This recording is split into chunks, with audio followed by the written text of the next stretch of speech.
96 FM Merkuri, informatif, inspiratif. Selamat berjumpa kembali sahabat Merkuri, sahabat YouTube. Senang bisa memastikan yang pertama adalah kita semua dalam kondisi sehat.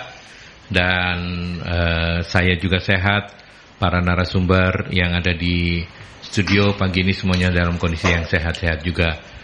Seperti biasa saya akan memandu Anda dalam perbincangan solusi SDM bersama Magnet Solusi Integra, MSC Consulting dan Pak narasumber tamu. Saya menyapa satu persatu saja. Dulu yang pertama adalah Bu Novi. Apa kabar Bu Novi? Alhamdulillah sehat Mas Aldi. Sehat ya? Iya. Senang. Ya, nanti ternyata Bu Novi ketemu seniornya ya. Iya, betul.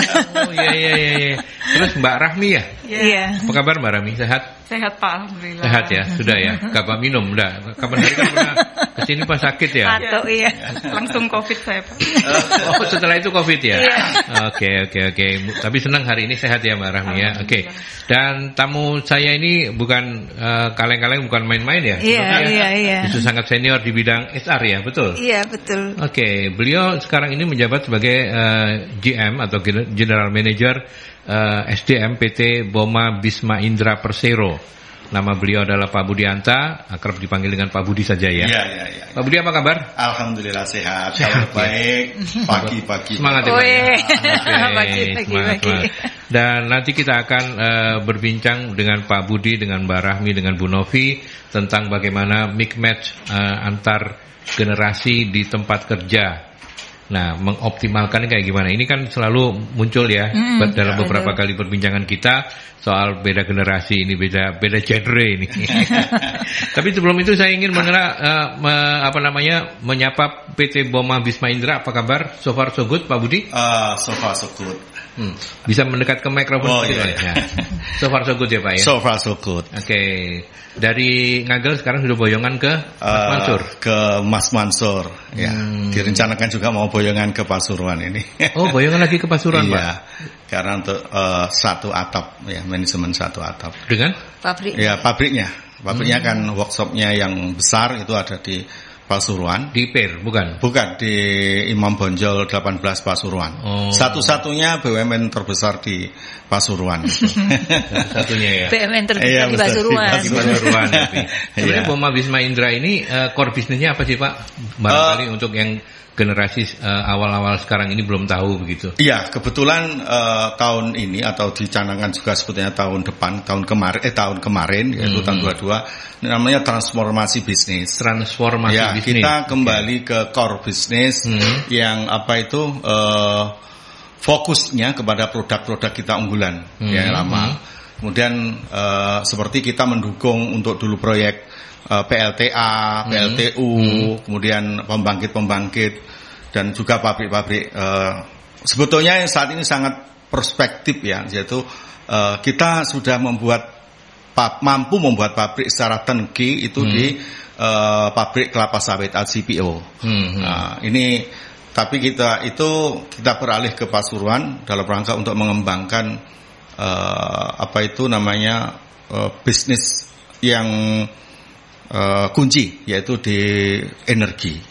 Jadi mendukung untuk nanti ke perlengkapan pabrik atau pembangkit kan juga nanti ke depan kita akan terus terangkan BUMN ya itu akan mendukung program pemerintah yang kita kenal dengan EV electrical vehicle. Artinya listrik ya otomotif. Kita ambil bagian di sana nanti. Lebih ke apanya Pak? Bikin akinya atau bikin? Mungkin sesuai dengan bisnisnya, kompetensinya. Ya kita mungkin banyak ke bagian parts-nya, kemudian ke frame-nya, karena kita kan ahli dalam welding.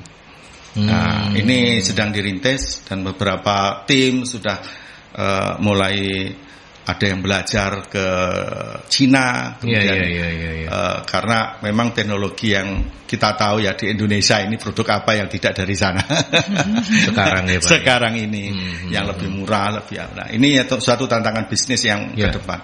Nah ini ya perlu nanti kita mencermati untuk menyiapkan itu bagaimana. Saya rasa memang bisnis saat ini sangat susah, namun itu sebagai tantangan sebenarnya. Di balik susah itu mesti ada peluang lah. Ya, susah karena selain kondisi global yang seperti ini, kita juga harus bertransformasi ya. Betul.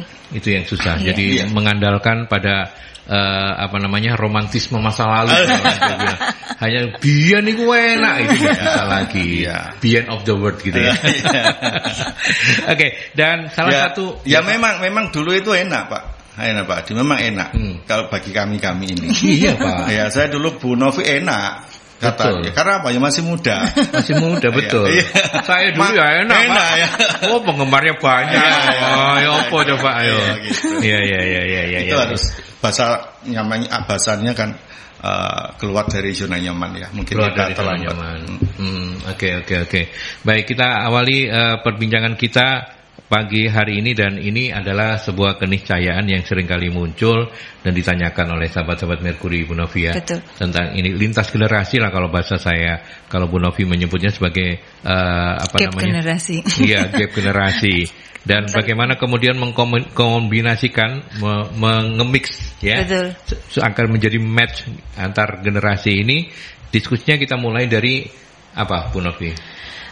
Jadi kan seperti ini Mas, fenomena bahwa sekarang ini sebagian besar angkatan kerja itu sudah didominasi oleh teman-teman milenial gitu ya, yang usianya itu sekitar sampai maksimal itu sekitar 40-an tahun, itu kan sudah tidak bisa dipungkiri lagi gitu ya. Jadi angkatan kerja sudah sebagian besar ada di sana. Nah, terus kebetulan kita juga ngundang tamunya ini dari BUMN, di mana kita tahu bahwa di BUMN itu sangat hierarkis gitu kan, sehingga kemudian itu tadi bagaimana kita nanti kalau misalnya ada di dalam lingkungan kerja yang sementara tadi juga sudah disampaikan oleh Pak Budi bahwa di luaran ini tantangannya luar biasa, terus di dalam ini masih tadi itu belum bisa klop semuanya. Nah itu gimana caranya kayak gitu, sementara jumlah yang muda ini makin banyak, yang muda dengan kreativitas, dengan ide-ide barunya, sementara yang senior ini dengan ini pengalamannya, dengan jam terbangnya, dengan ilmu yang dimilikinya di zamannya gitu ya, dan terutama kalau yang dia masih stay di perusahaan itu dalam jangka waktu lama. Nah ini kan bawaannya itu beda-beda. Maksudnya bawaan tuh lebih ke pride-nya beda. Yang senior pride-nya nek biyen gak ono aku gak iso apa-apa, gak iso berkembang. Yang ini itu sudah jadul, ndak cocok sudah. Yang ini harus dengan pembaharuan. Caranya sudah ndak cocok lagi sama zamannya. Harus pakai begini. Jangan gak bisa dengan cara-cara yang konservatif seperti itu. Nah, ini tadi Mas, dari sini kita akan membahas tentang bahwa bagaimana sih sekarang, mungkin kita bicara dari kalau misalnya dari ini yang sering ditanyakan Pak, sering ditanyakan anak-anak sekarang tuh katanya tuh maunya instan, maunya sendiri, kalau kerja maunya lebih banyak bebas, yang kayak gitu Mas Aldi gitu loh. Jadi itu yang banyak kita alami seperti itu gitu. Nah, kalau mungkin Bapak bisa sharing Pak Budi gitu di tempat Bapak seperti apa gitu. Ya, baik. Terima kasih Bu Novi. Pertanyaan umum. Sebetulnya gini, alhamdulillah ya saya kerja di BUMN, jadi hampir berapa tahun Pak? Baru 30 tahun kurang. Ya kecil. Belum 50 tahun Pak. 30 tahun kurang Maret, April, Mei, Juni, kurang 4 bulan. 30 tahun ya. 30 tahun. Jadi bergelut di SDM itu memang antik, unik, dan ini harus lapang dada. Lapang dada ya Pak ya. Tadi saya awali, mengapa saya terima kasih kepada BUMN? Sebetulnya BUMN itu dalam mengelola SDM itu luar biasa. Dari tahap-tahapnya, step-stepnya itu luar biasa. Apalagi hal yang sama ini pernah kami masa COVID itu kita kan selalu dibimbing oleh Pak Alex Denny, kalau mungkin dulu SDM-nya BUMN sekarang menjadi SDM-nya PNS gitu ya. Saya juga komunikasi langsung dengan Pak Alex Denny, intens juga untuk komunikasi sama beliau. Jadi memang apa yang disampaikan Bu Novi itu benar gitu. Jadi tantangan pengelola ini, saya katakan pengelola dulu ya, bukan yang pengejar kerja. Pengelola itu banyak tidak siap. Ya tadi banyak alasan ya, takut tergeser nanti gitu, nanti tidak dipakai gitu. Itu banyak yang menghilangi itu, sehingga ilmu itu diberikan, sehingga dogma-dogma atau suatu ungkapan-ungkapan yang disampaikan Bu Novi itu memang terjadi di realita di suatu instansi kerja. Mungkin juga tidak hanya di BUMN ya, mungkin juga di swasta. Namun saya bercerita di BUMN bahwa Bapak Menteri BUMN sudah menggaungkan ya tentang talenta itu. Nah, kembali kepada masalah mensikapi itu, kami di pengelola SDM memang susah Pak, memang susah ya, karena kami harus meyakinkan bahwa sebetulnya ini yang sebetulnya kalau umur sekian ini kan sudah menjadi manajer, sudah menjadi itu. Waktunya untuk mencetak, memberikan kesempatan, mengcoaching kepada generasi muda. Yeah. Kalau saya pribadi ini di bidang SDM itu sudah saya sampaikan, kamu harus bisa ini, harus bisa ini. Saya lebih condong untuk di belakang. Ya di belakang gitu. Justru lebih di belakang, dan kamu harus di depan. Nanti ada apa? Kesulitan apa? Tanya dulu. Apa yang bukan tanya dulu. Nanti kalau ada kesulitan baru konsultasi. Ini jarang yang memberikan kepercayaan seperti itu, karena mungkin prinsip masih egonya, masih rasa tuanya, masih pengalaman. Memang dalam bekerja dalam hidup itu pengalaman yang tidak bisa dikalahkan. Betul. Ya kalau ilmu pasti bisa. Semua bisa belajar. Semua bisa belajar. Pengalaman nggak bisa. Karena kita membelinya dengan umur ya Pak. Betul. Membelinya dengan waktu itu. Iya. Betul. Iya. Sehingga untuk memberikan kesempatan kepada gap di bawahnya atau generasi di bawahnya itu sangat dimungkin atau suatu keharusan. Untuk apa? Untuk menjaga kelangsungan usaha atau perusahaan. Kalau itu tidak disiapkan, tidak dengan legowo memberikan tugas-tugas kewenangan ke bawah, itu segera mungkin. Maka yang terjadi adalah gap generasi ini. Nah, memang gap itu pasti ada Bu Novi, gap generasi, gap ilmu. Nah, kita belajar tentang training need analysis itu kan berasal pasti dari gap kompetensi. Namun yang sekarang ini kan gapnya gap cara kerja. Cara kerja. Anak sekarang itu memang salahnya kita sih ndak ada rekosonya. Kalau dulu kita berjuang itu kan rekoso. Dan kita itu sangat sayang kepada anak itu. Sedikit-sedikit ndak boleh, dan nanti akhirnya diringankan. Kalau dulu sekolah gak sekolah sekarang yang butuh awakmu kan. Sekarang coba begitu. Ya gak sekolah tenan ya. Sekolah beneran, betul. Betul Pak itu. Kalau dulu aku minggat toh. Orang tua harus minggat gak apa-apa. Nanti anaknya kelunu. Sekarang coba minggat bener ya, orang tua sibuk.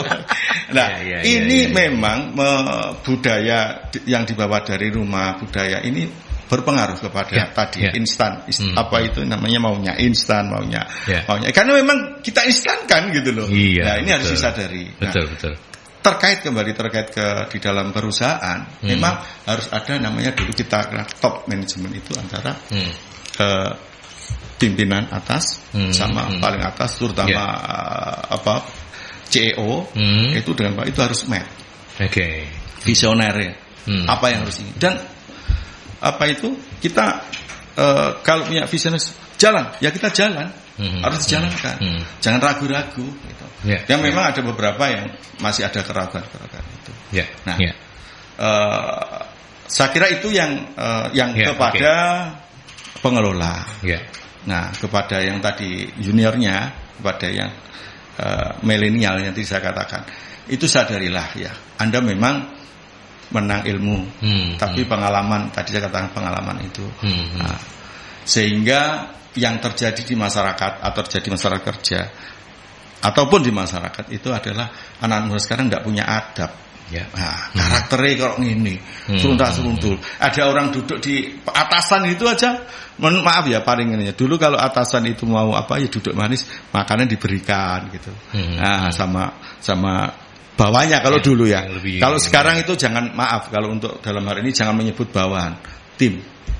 Jadi orang SDM harus bilang tim, dimanapun lah dalam itu harus tim saya. Nah, itu lebih membangkitkan rasa kekompakan dalam suatu fungsi. Jangan kata anak buah saya, itu anak buah saya. Itu sudah dulu. Kalau ditinggal sudah kita kelabakan juga. Betul, jadi kita hargai dengan tim dan diberi kesempatan yang seluas-luasnya untuk itu gitu. Oke. Baik, nanti kita lanjutkan. Raffi sabar dulu ya. Nanti kita lanjutkan tapi kita mesti break ke iklan dulu Pak. Monggo. Nanti kita lanjutkan kembali. Kita lanjutkan perjalanan solusi SDM kita, masih membahas tema yang sama, mix match antar generasi di tempat kerja, bagaimana mengoptimalkannya. Saya nanya ke yang paling junior di perbincangan pagi ini ya, dari sisi usia ya, tapi dari sisi pengalaman belum tentu ya. Luar biasa Mbak Rahmi. Kalau karakteristik antar generasi itu kan tadi sudah dibahas ya, menimbulkan banyak kesenjangan. Apa dampaknya yang selama ini sepanjang pengalaman Mbak Rahmi sendiri, kalau ada kesenjangan antar generasi begini ini, atau gap antar generasi ini, apa dampak-dampak yang selalu muncul begitu? Baik Pak, jadi kalau perbedaan antar generasi itu sendiri ya Pak ya, itu sebenarnya seperti pedang bermata dua Pak. Jadi bisa jadi manfaat, bisa jadi juga mudarat, seperti itu. Itu kan mau sudah siap-siap nih. Kan mau Ramadan ini ya, harus cari manfaat ini ya, mudaratnya aja. Jadi bisa jadi peluang, bisa juga jadi ancaman. Nah, kalau ancamannya sendiri, jarak antar generasi-generasi ini, menariknya ya Pak ya, faktanya itu di dunia kerja saat ini itu untuk pertama kalinya di Indonesia terdiri dari 4 generasi.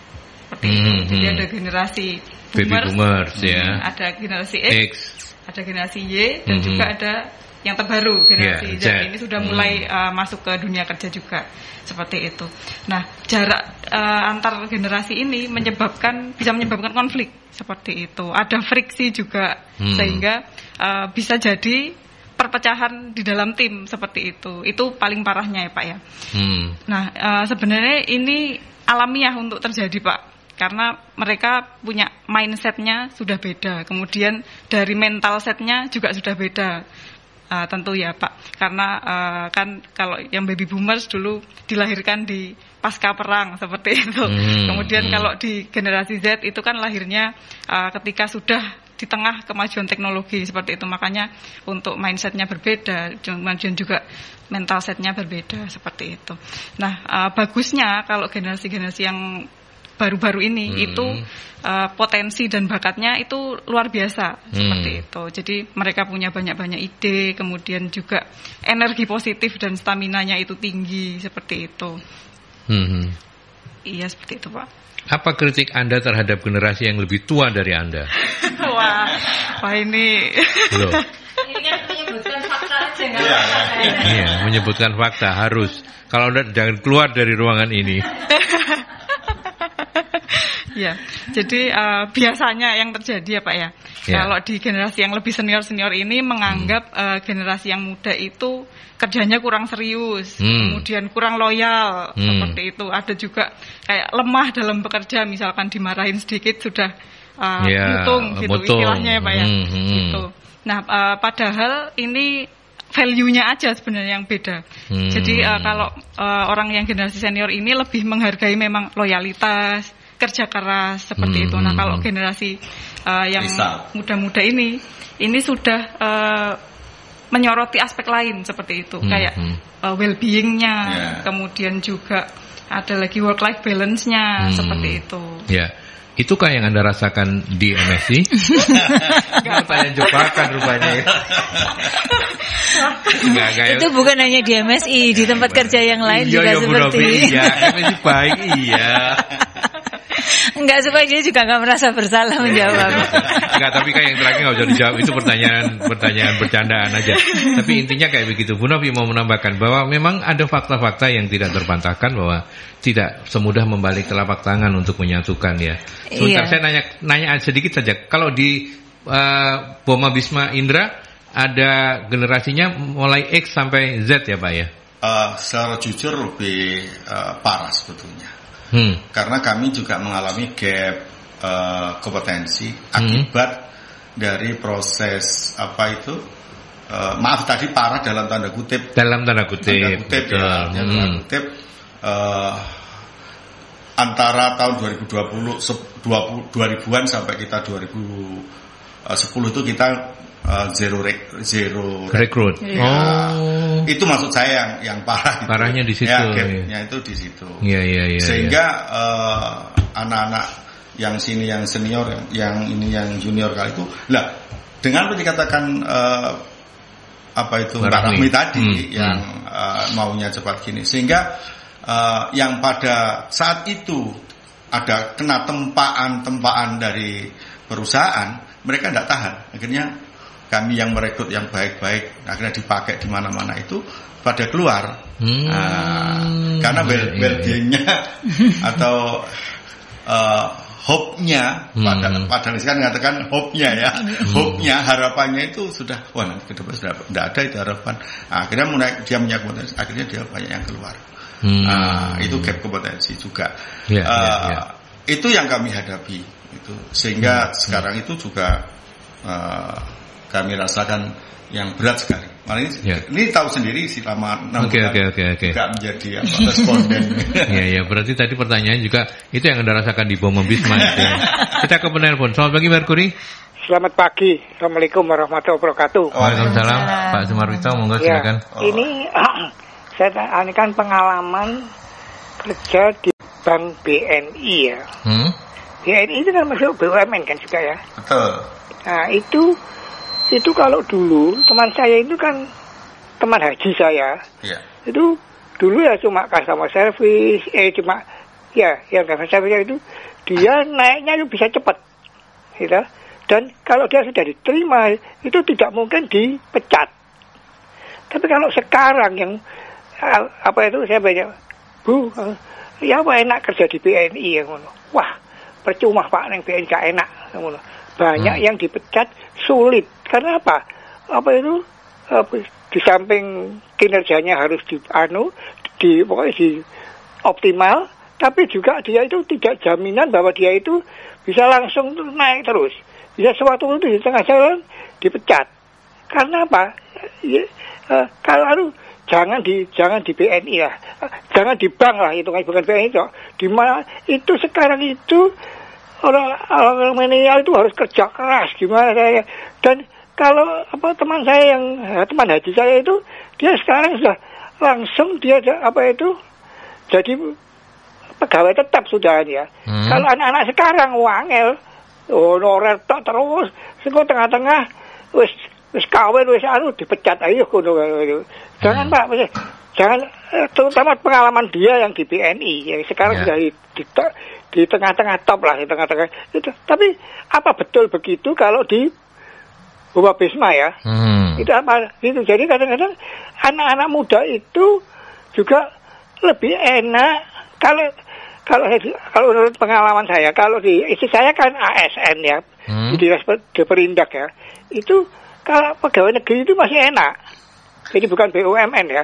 Pegawai negeri itu kalau dia masuknya itu bukan di honorer, bukan di langsung di pegawainya langsung, itu nggak mungkin dipecat, ya kan? Itu menurut pengalaman di lingkungan saya. Terima kasih. Assalamualaikum warahmatullahi wabarakatuh. Waalaikumsalam. Terima kasih Pak Sumarwito. Saya tambah dengan Pak Edi di WhatsApp ya, yang menanyakan ke Pak Budi juga. Pak Budi, hierarkisme di BUMN disebut sangat kental. Bagaimana cara mengatasi gap di dunia kerja di BUMN?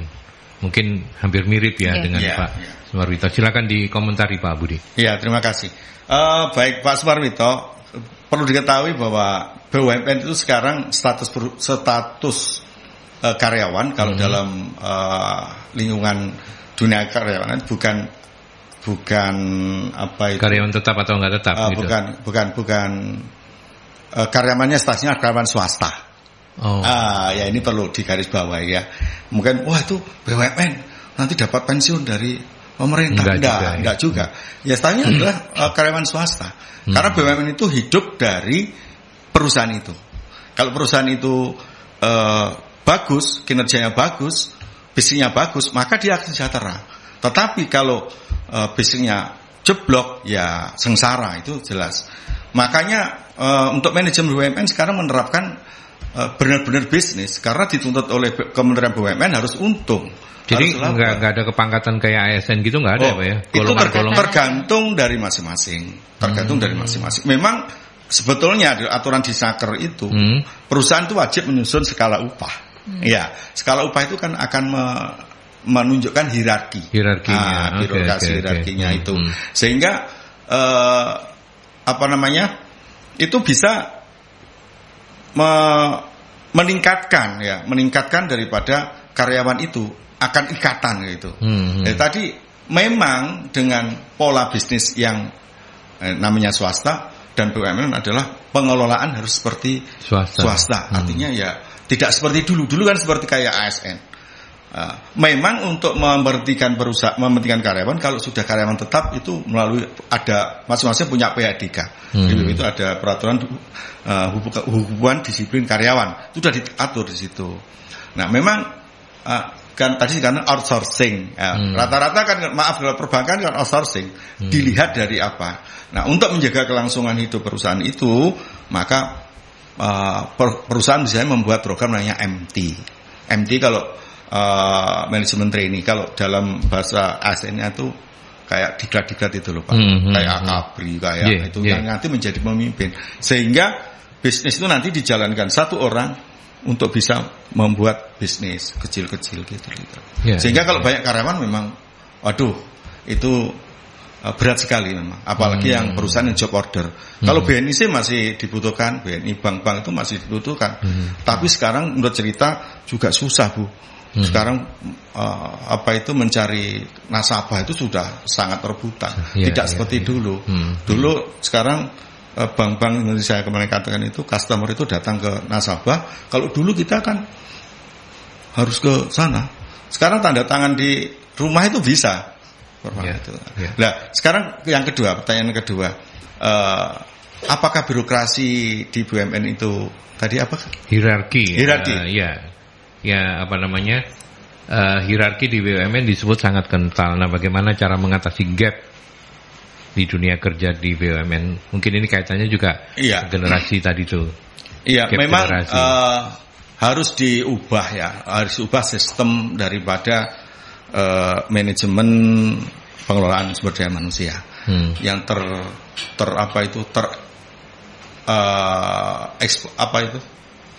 yang terwujud dalam sistem informasi atau sistem karir lah katakanlah sistem karir di suatu badan usaha itu. Kita mempunyai Pak sistem karir yang dari pangkat ya sama seperti pangkat pelaksana, supervisor, kemudian manager itu tetap di mana-mana ada. Karena untuk suatu rentang pengendali. Nah, BUMN sekarang sudah mulai ke situ. Kalau dulu dan maaf ya, ini tergantung daripada besar kecilnya BUMN itu. Jadi tidak sama antara BUMN A, BUMN B. Kalau kami di BPI tidak banyak. Karena hanya lingkupnya karyawannya di sekitar 300-an. Itu kan juga beda dengan BNI yang seluruh Indonesia. Jadi pengelolaan daripada karir birokrasi itu tergantung itu. Tidak sama. Memang suatu bisnis itu Pak, saya masuk tahun 93 begitu belajar organisasi. Yang paling bagus itu adalah flat organization. Jadi namun sekali lagi kembali kepada bisnisnya. Kalau BP kan bisnisnya manufaktur, jadi ngopeni tukang las, ngopeni fitter, ngopeni orang-orang yang keras, kemudian instalasi di lapangan, dan baik pekerjaan sipil maupun pekerjaan mechanical, electrical, lah itu kan bermacam-macam kompetensi dan job order, sehingga tidak bisa satu paket, satu mal bahasanya satu mal dipakai untuk tidak bisa. Selalu berkreasi. Maka di perusahaan job order itu yang sangat dibutuhkan adalah inovasi. Inovasi dan development suatu cara untuk suatu pekerjaan daripada order atau job yang diterima oleh customer. Ini lebih susah memang untuk perusahaan yang model-model manufaktur. Ya, oke. Bu Novi mau menambahkan? Ya, menanggapi Pak Sumarwito bahwa kalau kita bicara BUMN saat sekarang gitu, itu sekarang pengelolaannya sudah profesional, jadi benar-benar kayak murni swasta gitu ya. Dan mungkin sejak zamannya Pak Dahlan ya, mulai seperti itu terus sampai sekarang ini. Jadi pengelolaannya sudah profesional sehingga mau nggak mau itu tadi memastikan bahwa semua orang atau karyawan yang ada di dalamnya itu juga harus kompeten gitu. Jadi pengelolaannya juga sudah menggunakan manajemen sumber daya manusia yang berbasis kompetensi, sehingga siapa yang benar-benar kompeten maka dia yang akan bisa naik, yang seperti itulah dia yang akan lebih banyak kemungkinan berkembang. Dan pengelolaannya sudah mungkin nggak kalau orang itu sama rasa gitu ya. Jadi PGPS dulu sudah dulu kayak jauh dekat sama saja bayarnya. Pinter goblok PGPS. Podo apanya gitulah ya, pokoknya PGPN lah kayak gitulah. Itu sudah nggak seperti itu. Jadi benar-benar mungkin kalau ASN masih beda ya, ASN beda memang. Tapi sekarang makin ini ya, Pak Alex Denny di sana juga. Pola pengembangan dari Pak Manajemen BUMN dan Pak Alex Denny itu yang membawa perubahan mekanisme seperti itu. Penyiapan kader. Sekarang yang susah itu kader, Pak. Betul. Dan kalau yang saya tahu misalnya tadi ini menjadi pertanyaan kedua juga atau nyambung pengelolaan bagaimana mengatasi gap generasi di BUMN. Nah, di BUMN itu justru secara tersentral gitu yang saya tahu dari luar itu bahwa mereka tuh punya program-program yang tadi tuh BUMN milenial. Itu adalah mereka pemimpin-pemimpin muda yang memang di grooming gitu ya. Jadi dari masing-masing BUMN itu mereka nyari siapa kader-kadernya, terus kemudian mereka kayak di develop secara khusus gitu, diakselerasi, di coaching, terus kemudian ya itu tadi mereka menjadi calon-calon leader. Nah, dan justru karena sekarang kan BUMN karena tadi makin profesional yang satu juga, sehingga kemudian itu tadi isu-isu yang berkaitan dengan gap generasi dan sebagainya itu ditangani dengan baik gitu ya. Mereka juga punya program-program sehingga kemudian itu tadi gimana caranya misalnya yang senior yang mau pensiun ilmunya tadi nggak hilang begitu saja. Nah, itu ada cara-cara untuk mengcapture knowledge taksit yang ada di individu yang bersangkutan seperti itu. Ada cara-cara seperti itu sehingga kalau di video mungkin atau mungkin dilakukan wawancara misalnya lagi transfer knowledge Mas kayak gitu. Transfer knowledge karena misalnya tadi yang senior itu tadi supaya ilmunya nggak hilang kan, supaya yang muda itu juga menghargai gimana sih dulu kalau cara mengerjakan sesuatu yang mungkin sekarang jadi lebih mudah, dulu dilakukannya seperti apa. Nah, itu mereka ngerti caranya gitu ya. Nah, ngerti caranya itu artinya biar juga dapat core inti yang dimaksud dari pekerjaan itu. Nah, itu lewat video, lewat rekaman kayak gitu sehingga kemudian orang jadi bisa ngelihat. Jadi itu nggak harus diajari cara orang harus jeblur dulu. Kamu harus panas-panas, kamu harus ini, tapi dengan ngelihat jadi cara atau videonya itu mereka jadi ngelihat kalau dilakukannya seperti ini sebenarnya tujuannya apa, cara yang lebih singkatnya gitu atau cara yang lebih efisiennya bisa dilakukan seperti apa kayak gitu. Nah, itu menurut saya itu cara-cara yang bisa dilakukan ini tadi, dan itu saya lihat itu banyak terjadi di BUMN yang saya tahu, Pak. Baik. Mungkin boleh tambah ya. Saya break dulu ya Pak, karena kita harus berbagi waktu dengan iklan dulu. Nanti kita lanjutkan di sesi berikutnya. Oke, kita kembali lagi Pak Budi dan juga Mbak Rahmi diskusi ini ya. Tadi kita baru saja sudah diskusi tentang dampak gap generasi di lingkungan kerja dan upaya untuk meminimalkan tadi Pak gitu ya. Tadi dari upaya yang meminimalkan gitu tadi ada tambahan mungkin tadi di akhir sesi kelihatannya Pak Budi mau menambahkan. Yang penting di dalam bisnis itu kan namanya relation. Relation hubungan. Atau mungkin lebih ditegas adalah komunikasi. Jadi bagaimana menciptakan komunikasi organisasi,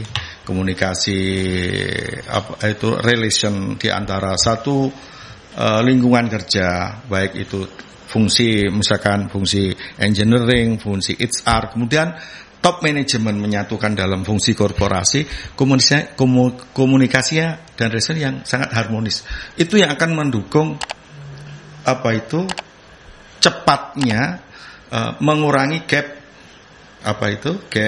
generasi karena perbedaan latar belakang. Artinya apa ya? Kita belajar dari keluarga. Kita dulu nikah belum tahu kenal siapa saja ya.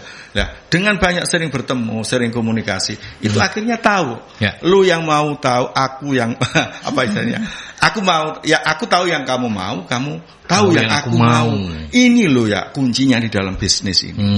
Lah, apa yang harus dilakukan? Ya sering-sering ngobrol, sering komunikasi, sering chatting di antara grup A itu yang untuk apa ya? Untuk dimaksimalkan untuk keuntungan bisnis.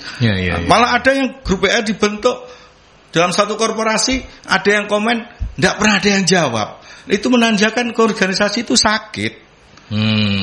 Coba kalau organisasi itu sehat, ada komen dari dari grup, anggota grup situ. Ini bisnis ya. Kemudian saling bersautan, saling memberi solusi. Itu sehat. Tapi kalau ada memberikan informasi, nggak ada yang oke, terima kasih, kemudian tidak lanjut kita apa. Cuma ya itu aja.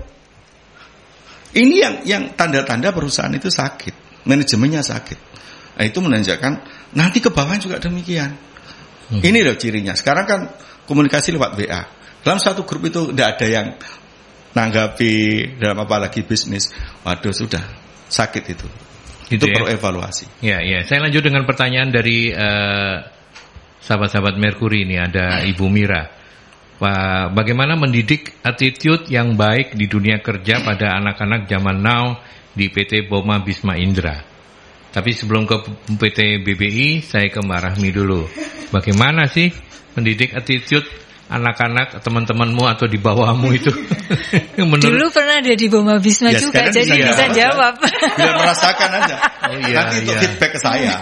Bayar saya dulu salah. Monggo Mbak Rahmi, saya senang sekali. Sekali juga bagi feedback bagi saya. Monggo Mbak Rahmi. Jadi sebenarnya untuk membentuk generasi-generasi yang baru ini ya Pak ya, untuk pola kerjanya, kemudian attitude-nya, itu sudah cukup dengan program-program yang disebutkan oleh Ibu Novi dan Pak Budi tadi. Oke.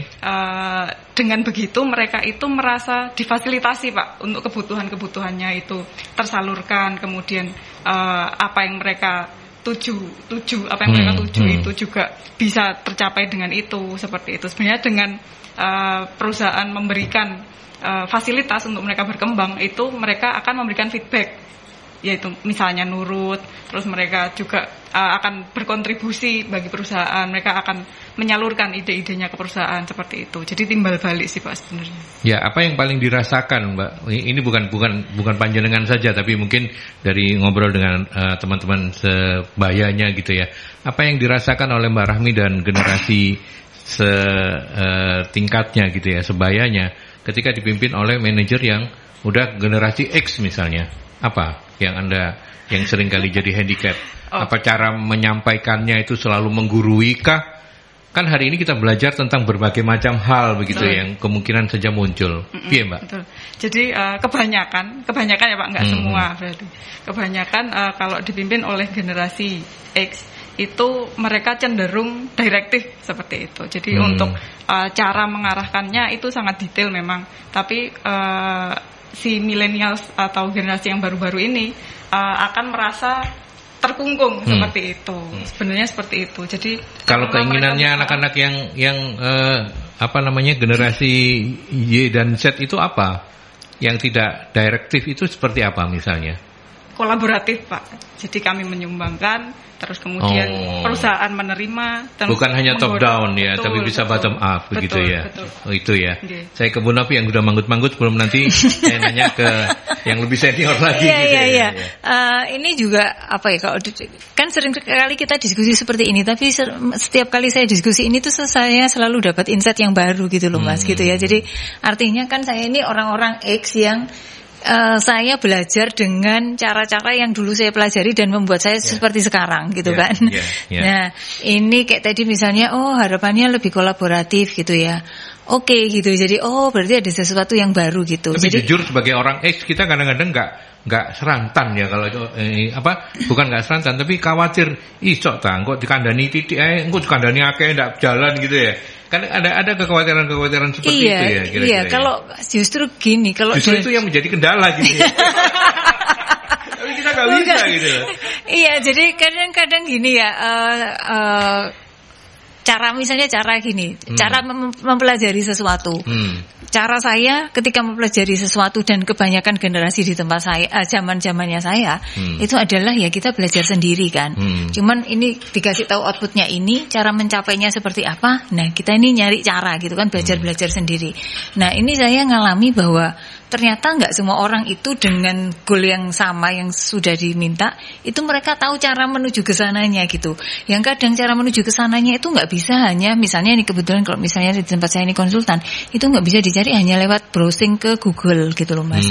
Itu harus ada sesuatu referensi yang sifatnya mungkin lebih ilmiah, lebih berbobot, hasil riset seperti itu.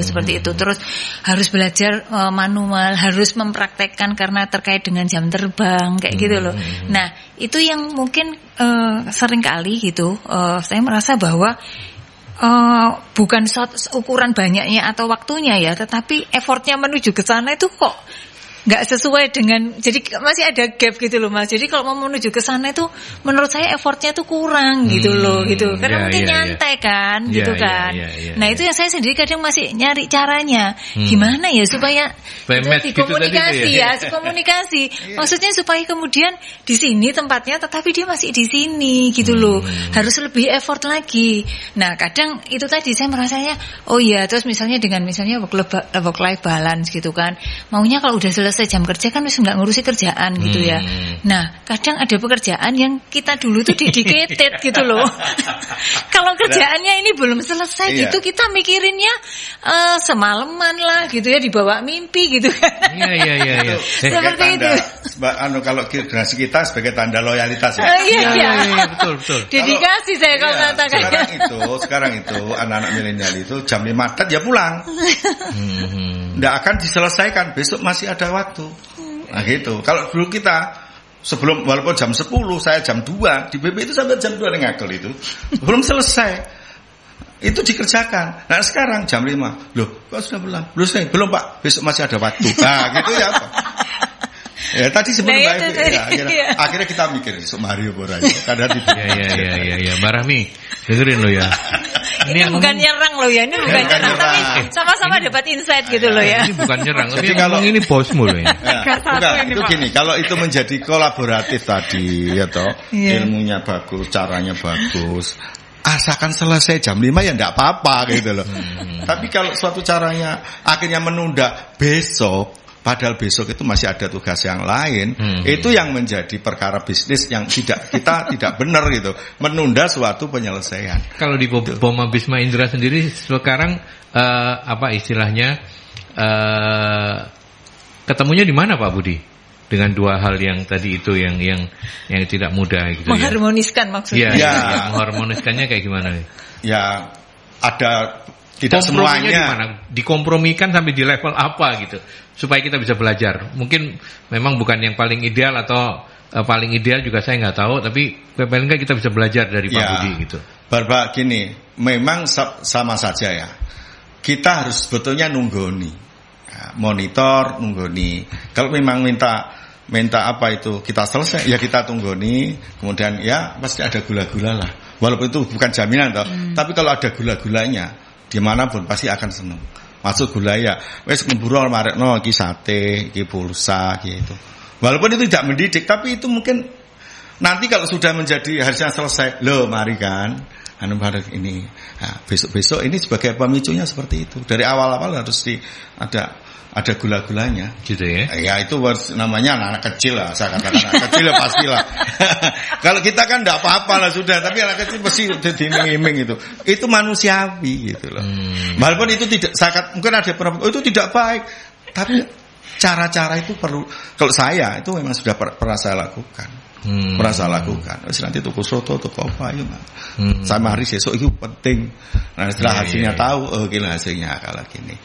Kita evaluasi berarti cara kerja kita bagaimana kan gitu. Ingat loh ya, sebetulnya saya bisa tambahi, marketing itu bukan di marketer. Marketing itu apa? Di delivery dan quality. Delivery dan quality. Ingat delivery-nya apa, Pak? Delivery itu kan ketepatan waktu. Quality-nya bagus. Kalau cost relatif.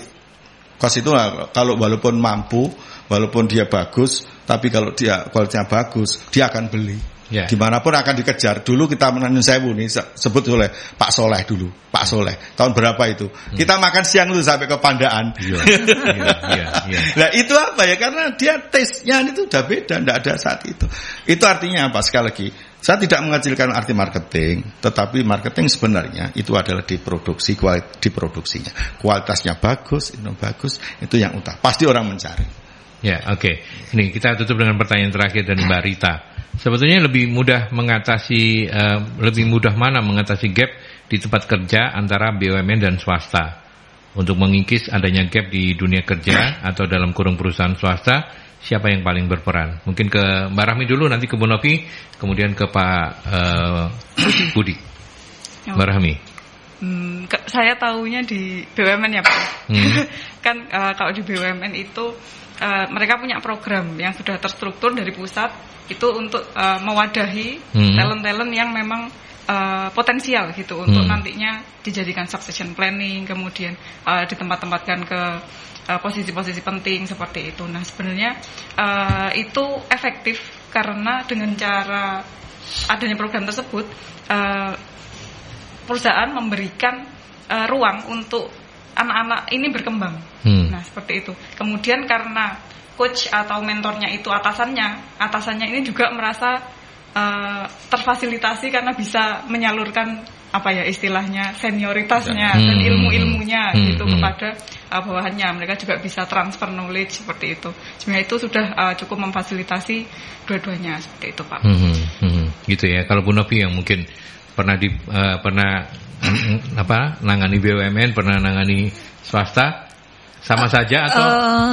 Jadi sebenarnya hampir sama sih case-nya ya Mas. Misalnya kalaupun swasta yang family business itu juga nggak gampang, itu lebih rumit lagi gitu ya, karena ada yang kedekatan emosional dan sebagainya, ada yang power yang lebih besar lagi karena mengandung unsur pemilik misalnya.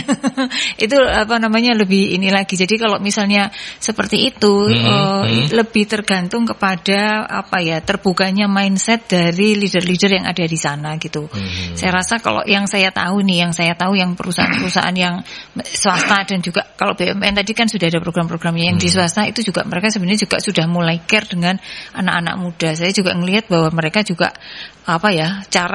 manajer-manajer mudanya itu juga makin banyak. Mereka juga sudah mulai melakukan program-program yang secara sistematis dilakukan. Dan kalau misalnya yang sekarang yang mungkin nggak terlalu terasa swasta itu ya kalau yang startup karena kurang lebih usianya hampir sama semua seperti itu.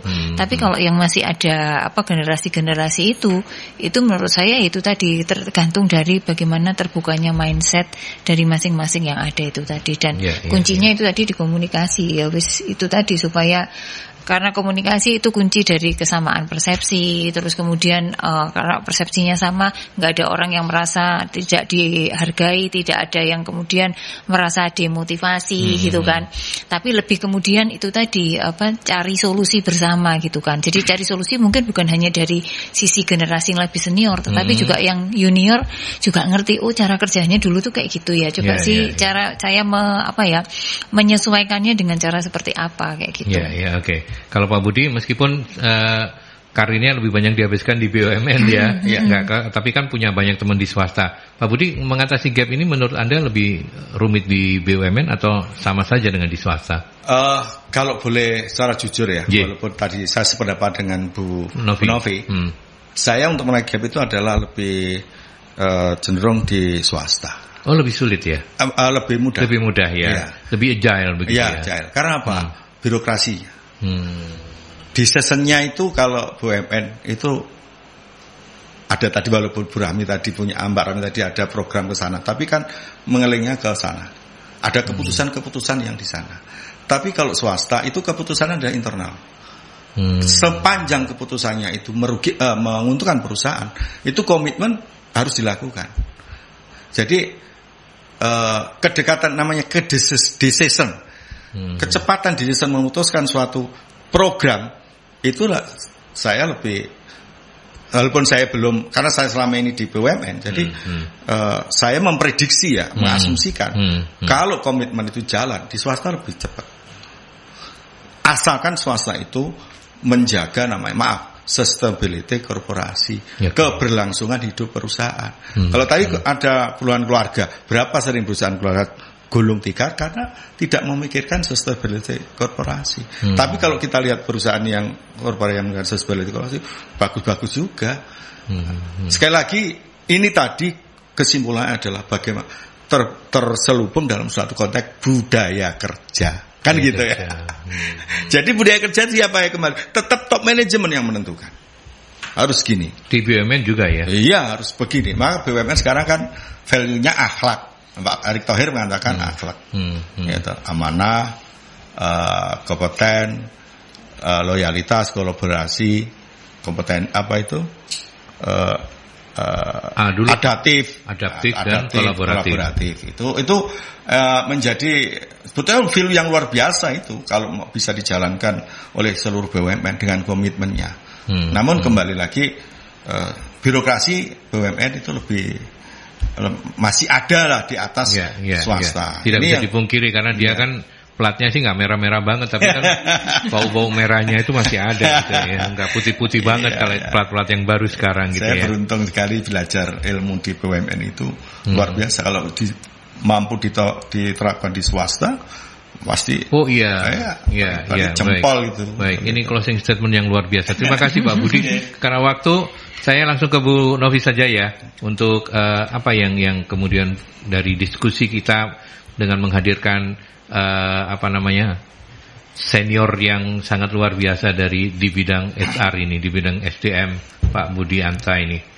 Ya, jadi tadi mix match-nya itu kalau menurut saya kuncinya itu tadi kesamaan persepsi tentang tujuan atau target kerja yang ada di perusahaan kayak gitu Mas. Jadi supaya kemudian itu tadi mau yang mikir yang senior, mau yang berpersepsi itu yang junior, ketika tahu bahwa ini yang diharapkan, mereka akan sama-sama untuk mencapainya ke sana. Kayak gitu. Itu menurut saya itu di sana gitu. Jadi terus ya caranya ya tadi keterbukaan, komunikasi, terus koordinasi yang lebih baik, kolaborasi yang begitu tadi. Kayak gitu. Ya. Tapi menarik hari ini karena kita lintas generasi ya. Iya, jadi cocok sama judulnya. Cocok sama judulnya dan generasi Y dan Z juga sudah kita kasih kesempatan untuk ngomong, sudah disampaikan secara apa adanya. Terima kasih Mbak Rahmi, Pak Budianta, GM SDM dari PT Boma Bisma Indra Persero. Terima kasih, sehat-sehat terus ya Pak ya. Alhamdulillah, harus disyukuri semua.